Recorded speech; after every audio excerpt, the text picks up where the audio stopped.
If we are to be completely frank, my fellow citizens find it difficult to understand why missiles capable of saving hundreds of lives every day are being kept in storages instead of being used to shield Ukrainian civilians. Of course, we fully understand the challenges of production and the enormous global shortage of air defense systems, but nevertheless, I once again urge all our partners to take the only right decision today to provide Ukraine with all the available Patriot interceptor missiles currently held in stockpiles. At the same time, Ukraine is initiating a global coalition to massively scale up development and production of anti-ballistic interceptors by tenfold or more. This would not only help save Ukrainian lives today, it would also be a critical preventive step to deter future missiles attack. Zelenskyy continues to beg Western patrons for new shipments of weapons and ammunition, which are used to strike Russian cities, residential areas, and civilian infrastructure. The calculation is obvious: to scare people, sow chaos, and destabilize the situation inside Russia. Those who loudly proclaimed independence and brilliant prospects for Ukraine, in fact, willingly or unwillingly destroyed it. Its current dictator, the so-called President of Peace, who is now, in fact, expired, has especially succeeded in this. With the very active participation of countries of the collective West, claiming to be civilized and democratic, Ukraine was turned into a Zelenskyy-named concentration camp, where there is a total ban on any dissent and opposition, and people who found the courage to express an alternative point of view are jailed without trial and physically destroyed. Убогость киевских правителей как нигде видна на, казалось бы, смешном примере. Под санкции на Украине попал российский мультипликационный сериал «Маша и Медведь», поскольку он продвигает российские милитаристские нарративы.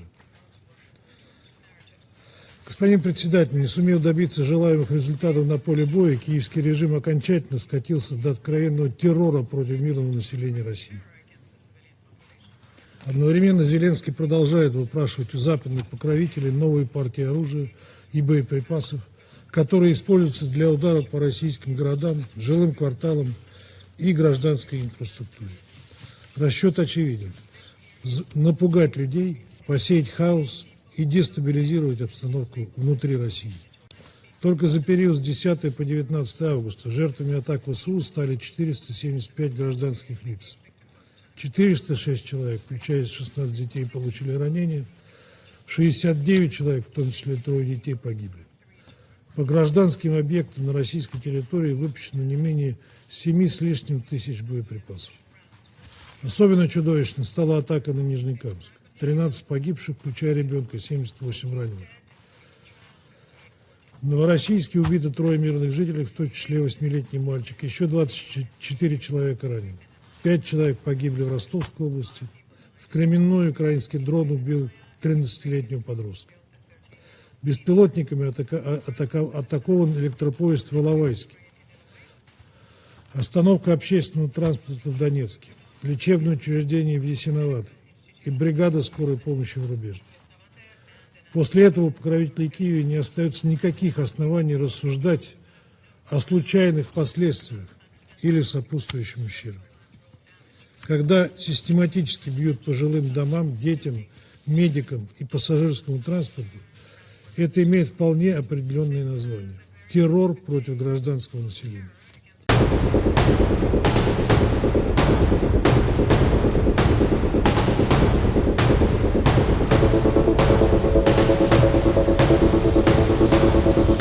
Russia and Ukraine are locked in a spiral of escalating aerial attacks that are killing civilians and smashing infrastructure.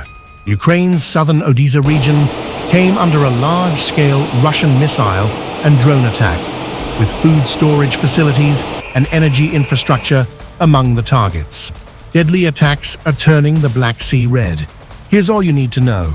Russian missiles and drones struck Ukraine's Odesa. The Ukrainian economy relies heavily on the port of Odesa for exports of bulk goods, including minerals and grain. Odesa's loss to Russia would be a massive strategic blow for Ukraine and its European allies. The Rhine-Main-Danube Canal runs through Odesa and connects the North Sea and the Atlantic Ocean with the Black Sea. The rail network and the international airport in Odesa form an important transport system for Europe. Crucially, the port of Odesa is connected to over 600 ports in more than 100 countries. Moreover, control of Odesa would allow Russian forces to create a land corridor to the breakaway region of Transnistria. Transnistria has sought independence from Moldova since the 1990s. Odesa is located on the northwestern shore of the Black Sea. Moscow's Black Sea goals include warding off any threat from NATO, either to the Russian heartland or its strategic bastion in Crimea. As per the Carnegie Endowment for International Peace, Russia sees the Black Sea region as vital to its geo-economic strategy. Russia also sees this body of water as an important security buffer zone, protecting it from the volatility that could emanate from further south. Moscow depends on the Black Sea for access to the Mediterranean and beyond. Moscow depends on the Black Sea both for military ops outside its immediate neighborhood and for exports of Russia's main commodity, hydrocarbons. Russia also has important economic assets in the Black Sea region, which it wants to protect.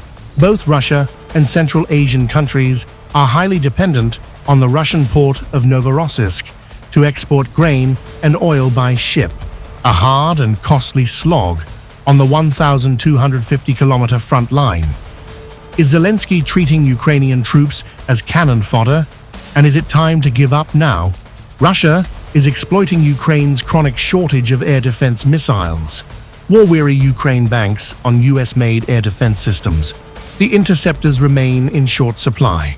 It keeps getting harder and harder for Ukraine to stop Russian attacks.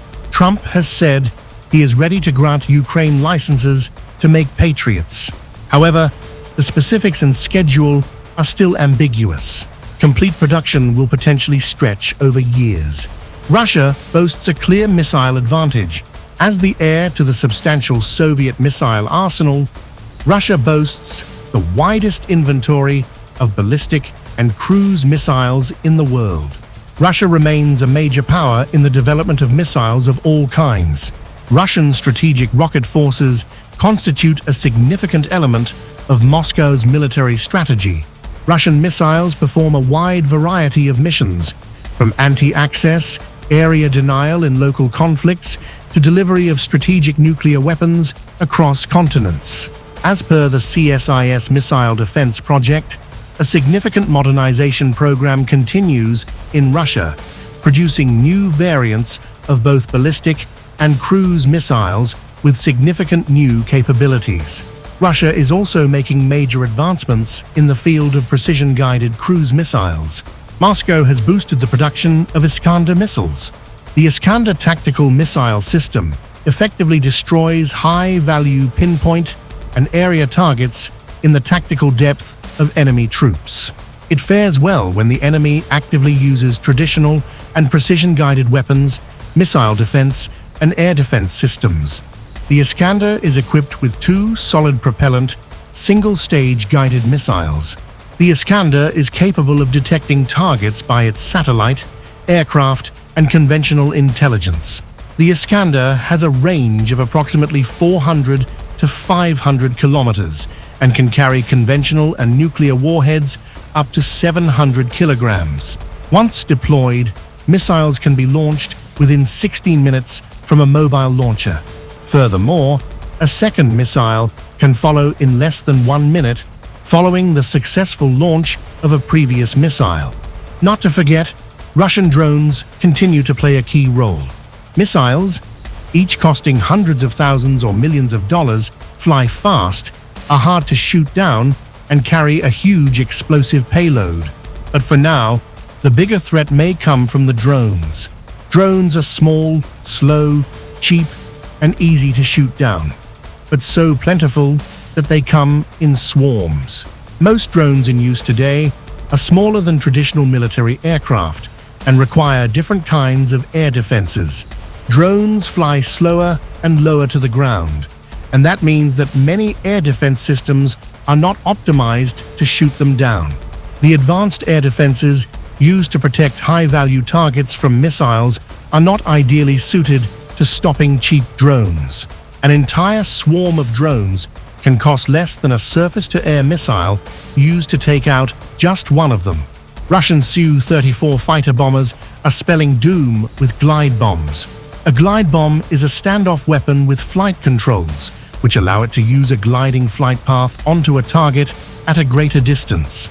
These weapons allow Russia to supplement an inadequate inventory of tactical air-launched missiles. They also help Russia avoid using free-fall bombs that expose pilots to a greater risk of being shot down. Russia is using glide bombs, along with direct attack munitions, in volume to overwhelm Ukrainian air defenses. Russia has the capacity to produce more glide bomb kits for older Fab series bombs than Kyiv has to resupply its defense systems ammunition. Therefore, shooting them down directly is not a sustainable strategy. The Su-34 fighter bomber is a two-seat multifunctional aircraft. The Su-34 is designed for all-weather and round-the-clock engagement of ground and surface targets. The Su-34 is capable of smashing fortified targets at considerable distances from home airfields. The aircraft can destroy air targets in an intense enemy counterfire and electronic countermeasure environment. The Su-34 is capable of performing individual and group electronic countermeasure cover. The formidable warplane is also capable of performing aerial reconnaissance.